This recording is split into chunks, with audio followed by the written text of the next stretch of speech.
There are monsters that hide in the dark. We tell stories about them to frighten children.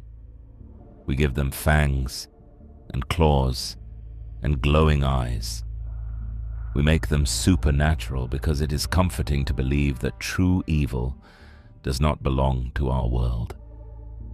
We want to believe that the things capable of the greatest cruelty are somehow other, somehow not human, somehow not the kind of thing that could sit next to you on a train, or smile at you across a dinner table, or knock on your door and ask to borrow an umbrella.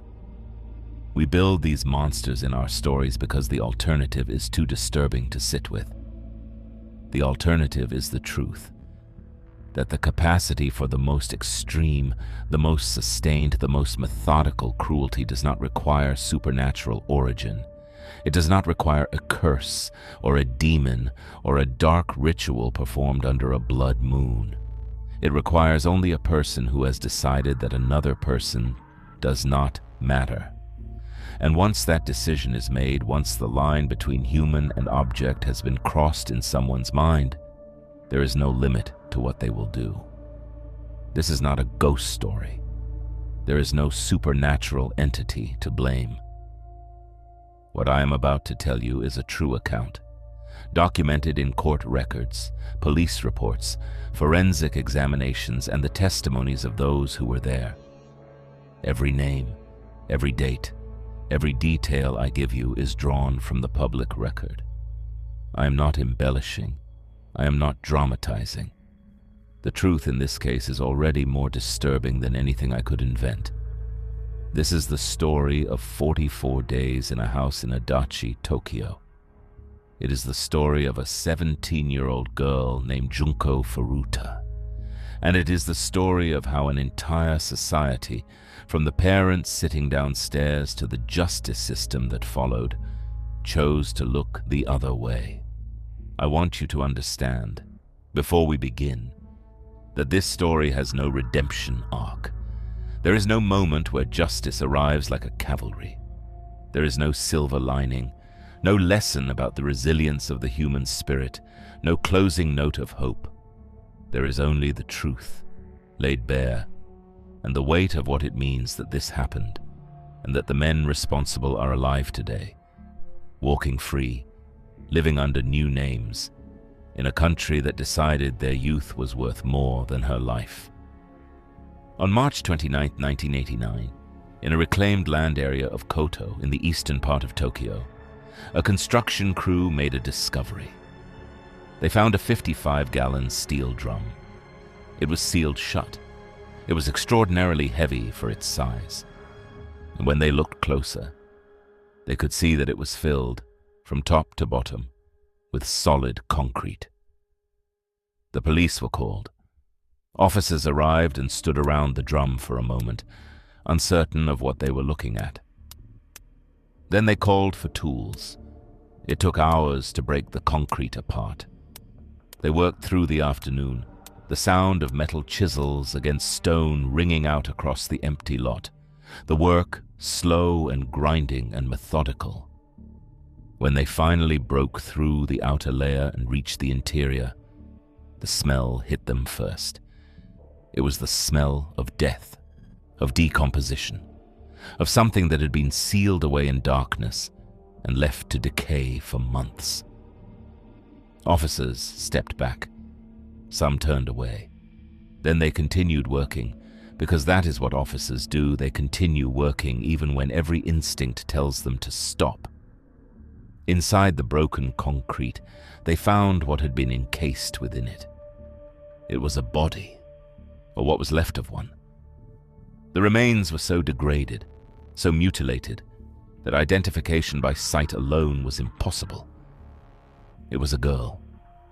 She was curled in the fetal position, her knees drawn up to her chest, her arms folded inward, as though she had tried, even in death, to make herself small. She had been stuffed into a travel bag before the concrete was poured over her. She had been sealed inside that drum, in that darkness, for nearly 3 months. Her name was Junko Furuta. She was 17 years old. And what had been done to her in the 44 days before she was placed in that drum is among the most documented, most systematic, and most prolonged acts of human cruelty in the modern history of Japan. Let me tell you who she was before I tell you what happened to her, because that is the part that matters most. That is the part that the court documents do not capture. That is the part that gets lost when a person becomes a case number, a file, a set of forensic photographs in a manila envelope. Junko Furuta was born on January 18, 1971, in Misato, Saitama Prefecture, a quiet suburban city located northeast of Tokyo. Misato is the kind of place that does not make the news. It is residential, orderly, unremarkable in the way that most of the places where ordinary lives are lived are unremarkable. Streets of two-story houses, convenience stores on the corners, children riding bicycles home from school in the late afternoon. Junko grew up in a close family. She had an older brother and a younger brother. Her parents were working people, not wealthy but stable. They were present. They paid attention. They cared about their children in the way that parents who are not distracted by ambition or addiction or bitterness care about their children, which is to say, genuinely and without condition. At Yashio Minami High School, Junko was the kind of student that teachers remember fondly years after the fact. She had good grades. She had a strong attendance record. She was not a troublemaker. She was not a loner. She was kind to her classmates in the quiet, unremarkable way that kindness often is. Not dramatic, not performed, just present. People enjoyed being around her. She had a way of making people feel at ease without trying. She had dreams. She wanted to be a pop idol.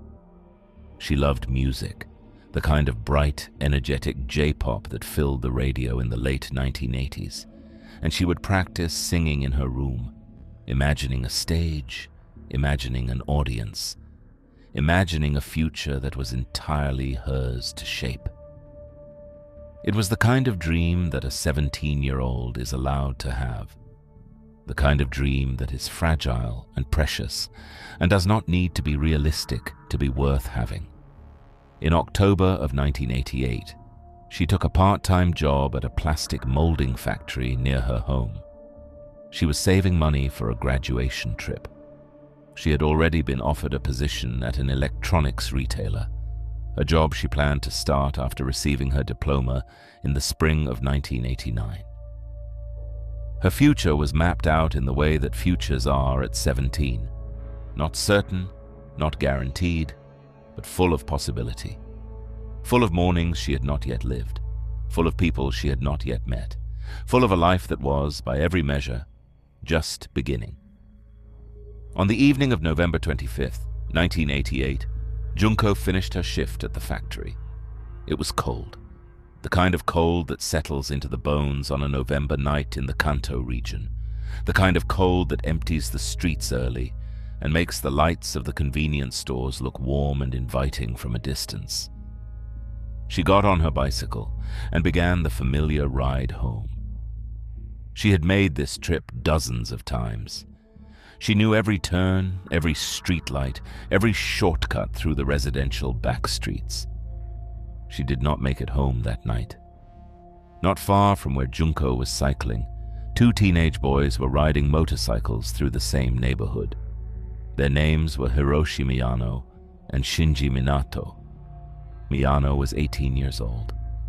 Minato was 16. Both had dropped out of high school earlier that year, drifting away from the structured path that Japanese society lays out for its young people, and into the margins where the Yakuza, Japan's organized crime networks, recruit their lowest-level errand boys. These were not high-ranking criminals. They were not sophisticated.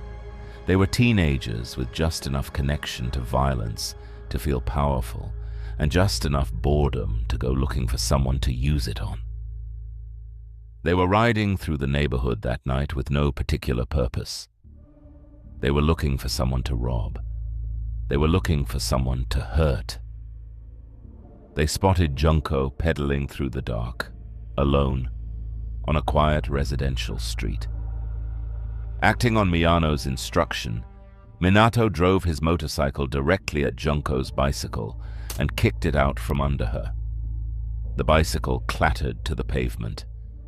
Junko went down with it, hitting the cold ground hard, bruised and shaken and frightened. Minato sped away into the night, leaving her there. Then out of the darkness, a young man appeared. He walked toward her with concern on his face. He said he had seen what happened. He asked if she was all right. He offered to walk her home to make sure she was safe.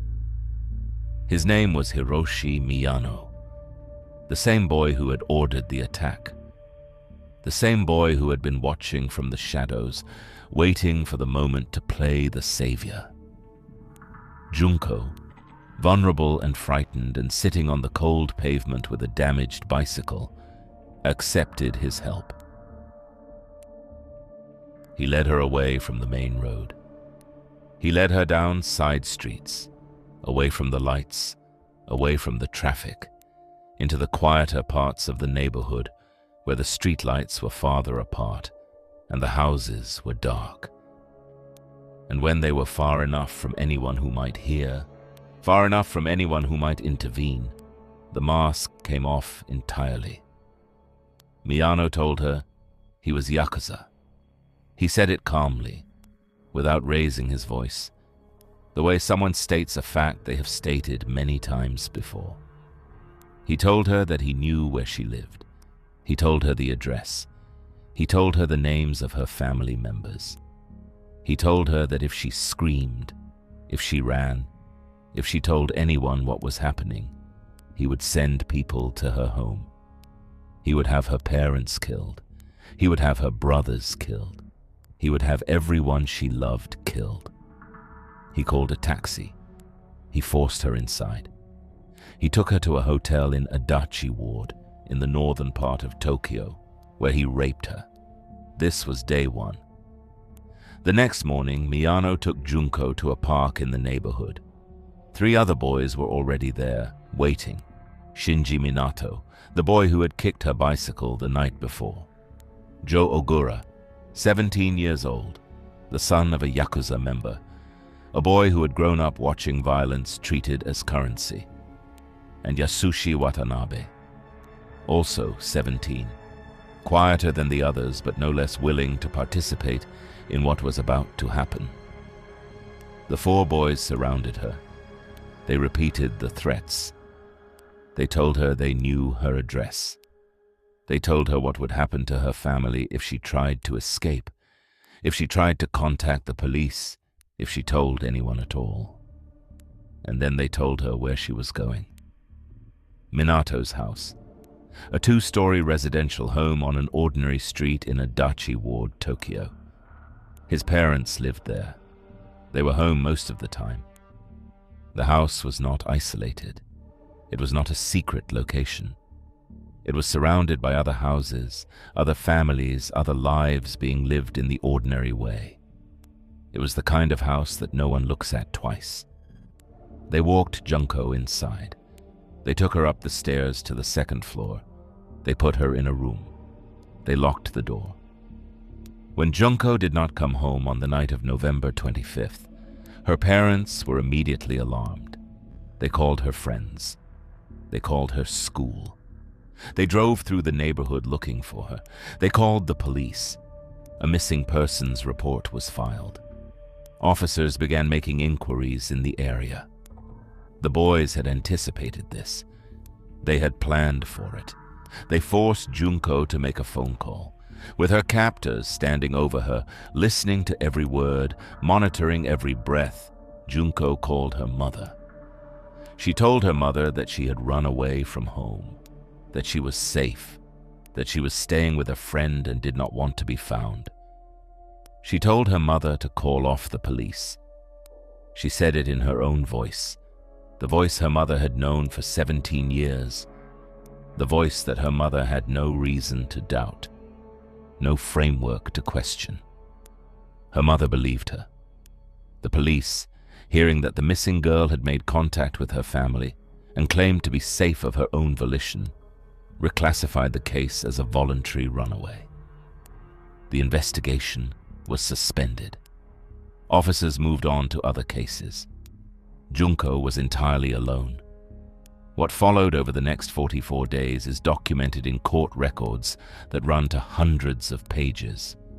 The testimony of the perpetrators, the forensic reports, the statements of witnesses who knew and said nothing, all of it is part of the public record. I will not read you every detail. Some of what was done to her in that room is so extreme, so far beyond the boundaries of what the human mind is designed to process, that to describe it in full would serve no purpose beyond cruelty. But I will not look away from it entirely, because to do so would be to participate in the same silence that allowed it to continue for 44 days. In the early days of her captivity, when Minato's parents were present in the house and moving through the rooms below, the boys coached Junko on what to say if she was seen. They told her to act as Minato's girlfriend.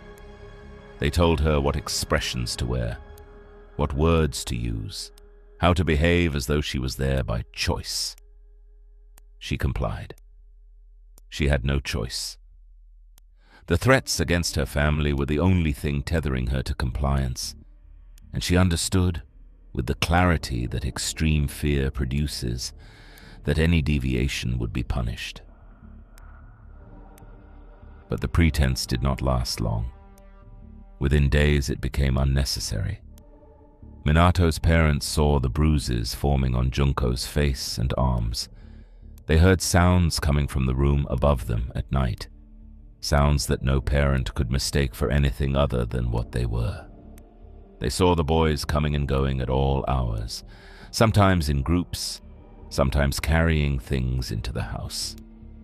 They knew, with the full, undeniable certainty that only willful blindness can deny, they knew what was happening in their home, and they did nothing. They said nothing to anyone.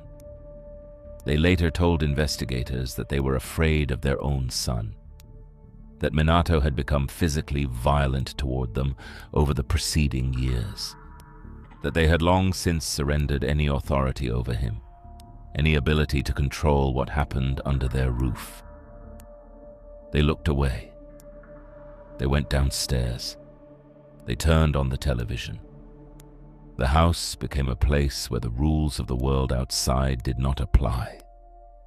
The four main captors began inviting others, friends from the neighborhood, acquaintances from school, boys who had heard rumors and wanted to see for themselves. Over the course of 44 days, it is estimated that more than 100 people knew that Junko Furuta was being held captive in that room. Some of them came to visit. Some of them participated directly in the abuse. None of them called the police. Not one.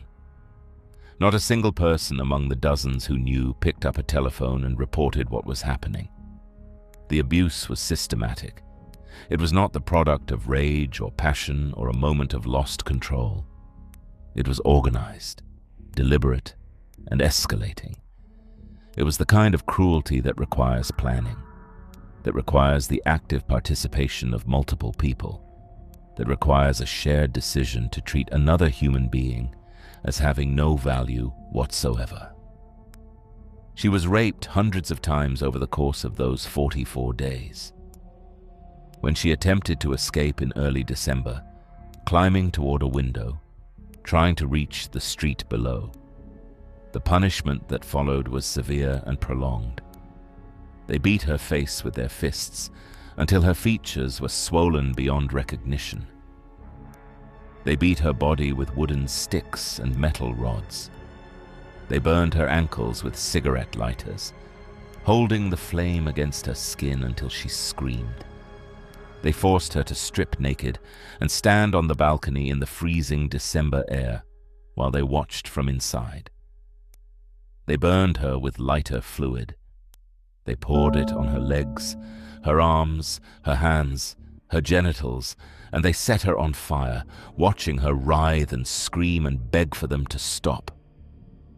They inserted metal rods into her body. They inserted glass bottles. They forced her to drink large quantities of alcohol until she vomited, and then they beat her for vomiting. They forced her to eat cockroaches. They forced her to drink her own urine.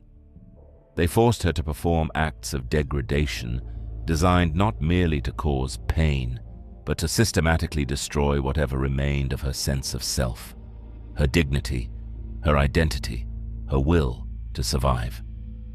She begged them to kill her. She said it plainly, without drama, without performance. She was in so much pain, and had been in so much pain for so long, that death had become something she actively wanted, something she asked for, repeatedly, with the exhausted sincerity of someone who has nothing left to lose. They refused, not out of mercy, not out of any residual recognition of her humanity. They refused because they were not finished. By late December, Junko's body was failing in ways that were visible even to her captors. She was severely malnourished. They had stopped feeding her solid food entirely, giving her only small, irregular amounts of milk. Her internal organs had been damaged by repeated blunt force trauma to her abdomen and torso. Her eardrums had been ruptured by blows to the sides of her head. The burns on her body had become infected. The infections had spread, consuming the damaged tissue, producing the smell of rot even while she was still alive. She could no longer walk. She could not crawl to the bathroom on the floor below. She was forced to soil herself on the floor of the room where she was kept. And when she did, they beat her for it. They beat her for the bodily functions of a body they had broken.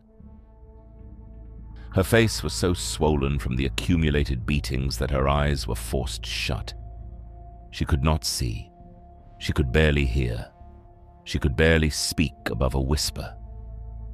She lay on the floor of that room, unable to move, unable to call for help, unable to do anything except endure. She was 17 years old.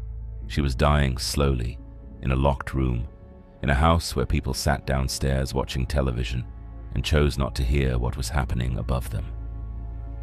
January 4th, 1989, day 44.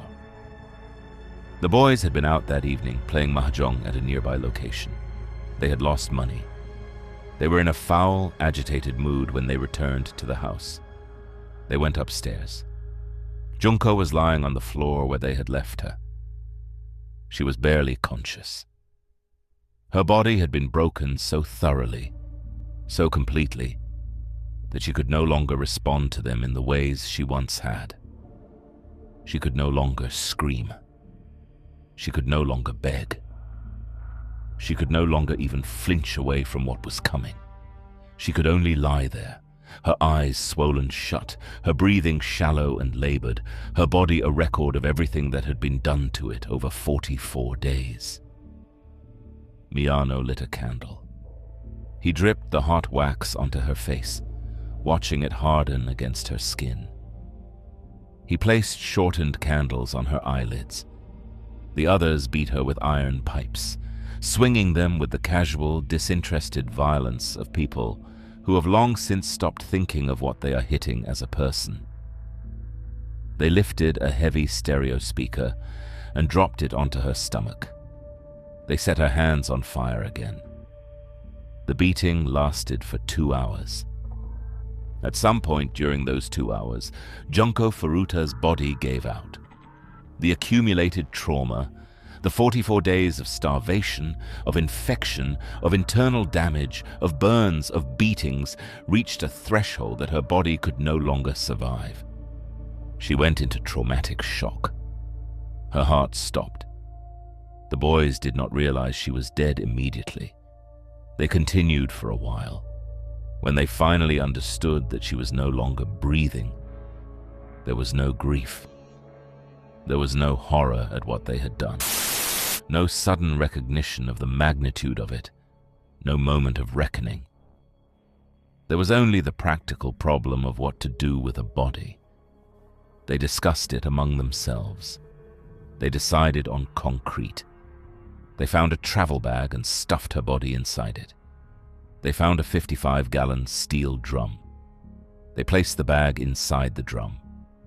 They mixed wet concrete and poured it over her, filling the drum from the bottom up, sealing her inside, sealing her in darkness, sealing her in silence, sealing away the evidence of everything they had done. They loaded the drum into a truck. They drove to a reclaimed land area in Koto Ward, in the eastern part of Tokyo, a stretch of industrial land near the waterfront where no one would think to look. They dumped the drum. They drove back. And then they went back to their lives. They were not caught because of a police investigation. The police, who had closed the case as a voluntary runaway months earlier, were not looking. They were not caught because a witness came forward. The dozens of people who knew what had happened in that house remained silent. They were caught because weeks later, Hiroshi Miyano was arrested in connection with an unrelated gang fight. During the interrogation that followed, Miyano mentioned the murder, apparently believing, incorrectly, that the police already knew about it and that cooperation would benefit him. He confessed. The others were arrested in the days that followed. When the details of the 44 days became public, Japan was shaken in a way that it had not been in a long time. The newspapers ran the story for weeks. Television programs covered it. The public was outraged in the deep, visceral way that people are outraged when they encounter something that violates every assumption they hold about the society they live in. There were calls for the perpetrators to be tried as adults. There were calls for the maximum sentence. There were calls for the kind of accountability that would match, in some proportional way, the scale of what they had done had. But the law was clear. Because the perpetrators were under 18 years of age at the time of the crime, they were entitled to the protections afforded to juvenile offenders under Japanese law. Their identities were sealed. They were tried in family court, not criminal court. Their names were not published in the newspapers. The full details of what they had done were not read into the public record in the way they would have been in an adult proceeding.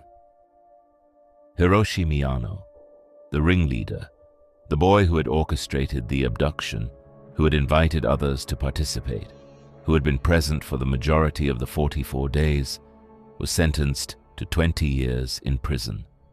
He served all 20. He was released in 2009. He was given a new name. He walked out of prison and into a life that Junko Furuta was never given the chance to live. Joe Ogura was sentenced to 5 to 10 years. He served 10. He was released. He was given a new name. Shinji Minato was sentenced to 5 to 9 years. He served 9. He was released. He was given a new name.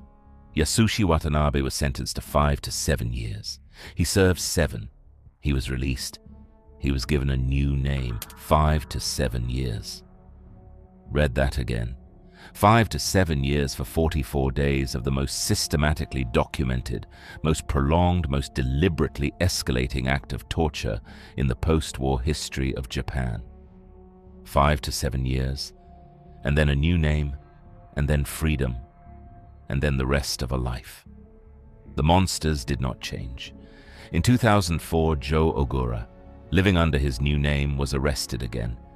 He had beaten an acquaintance, forced the man into the trunk of a car, and threatened to kill him. He served additional time and was released again. In 2018, Shinji Minato, living under his new name, was arrested again. He had attacked a man with a metal baton and stabbed him in the neck. The monsters were not reformed by their sentences. They were not rehabilitated. They were simply let out of their cages and given new labels, and the world was expected to pretend that the labels were the truth. And what of Junko? Her parents buried her. They buried a daughter they could not look at one last time, because what was recovered from that drum was not something a parent should be asked to see. They buried her, and they grieved, and they went on living in the way that people who have survived the unsurvivable go on living, which is to say, not entirely, not without the weight of it, not without the knowledge that their daughter spent 44 days in a locked room calling for help that never came. Years after the trial, the mother of one of the perpetrators visited Junko's grave. She did not go to pay her respects. She did not go to apologize, to acknowledge what her son had done, to offer even the smallest gesture of recognition toward the family of the girl her son had helped destroy. She went to vandalize the tombstone. She scratched words into the stone. She blamed Junko Furuta for what had happened to her son. She blamed the dead girl for the consequences her living son had faced. The tombstone was repaired. The mother was not charged. There is no comfort to be found in this story. I have told it to you in full, without flinching, because I believe that the worst thing we can do for the memory of Junko Furuta is to soften it, to make it easier to hear, to let you walk away feeling that justice was done, or that the world learned something, or that this could not happen again. It can happen again. It does happen again. The conditions that allowed 44 days to pass in that house, the fear, the silence, the willful blindness of adults who should have acted, the failure of a justice system to hold perpetrators accountable in any proportion to their crimes. These conditions are not unique to Japan in 1988.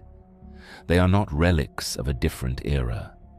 They are present wherever people decide that looking away is easier than speaking up. They are present wherever a justice system decides that the future of a perpetrator is worth more than the life of a victim. They are present wherever the powerful are protected and the vulnerable are left to survive alone. The house in Adachi is gone now. It was demolished years ago. There is nothing left on that street to mark what happened there. No memorial, no plaque, no marker of any kind. Just an empty lot. And then, eventually, something new built on top of it, and people walking past it every day who have no idea what the soil beneath their feet remembers. But the soil does remember. The concrete remembers. The 44 days are in the record, in the court documents, in the forensic reports, in the pages of the newspapers from the spring of 1989 that are still archived in libraries across Japan. They cannot be unmade. They cannot be sealed away in a drum and dumped somewhere and forgotten. And somewhere in Japan, right now, the men who did this are walking streets. They are standing in lines at the grocery store. They are sitting in restaurants. They are riding trains. They are living lives, ordinary lives, unremarkable lives, the kind of lives that no one looks at twice. They do not have fangs. They do not have glowing eyes. They are not supernatural. They are not other. They are not the kind of monsters we build in our stories to make ourselves feel safe. They look just like us. That is the horror, not the darkness, not the unknown, not the thing that hides under the bed or behind the door. The horror is the ordinary face of the person who chose to do this, and the ordinary face of every person who heard and said nothing, and the ordinary face of a justice system that weighed a girl's 44 days of suffering against 4 boys' futures and decided, clearly and without ambiguity, that the boys' futures mattered more. Remember her name, Junko Furuta. She was 17 years old. She wanted to be a pop idol. She was saving money for a graduation trip. She had a part-time job and a family who loved her, and a future that was just beginning to take shape. She had a voice. She had dreams. She had a life that was entirely hers, until the night of November 25th, 1988, when it was taken from her on a dark street in Saitama, and she spent the next 44 days in a locked room, dying by degrees, while the world outside went on as though she did not exist. Her name was Junko Furuta. She deserved better than every single thing that happened to her. She deserved better than the silence of the people who knew. She deserved better than the sentences handed down in that courtroom.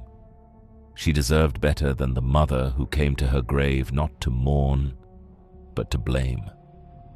She deserved to grow up. She deserved to find out whether the dream of becoming a pop idol was the right dream, or whether something better was waiting for her around a corner she never got to turn. She deserved mornings. She deserved ordinary days. She deserved the rest of her life. Her name was Junko Furuta, and we owe her, at the very least, the refusal to look away.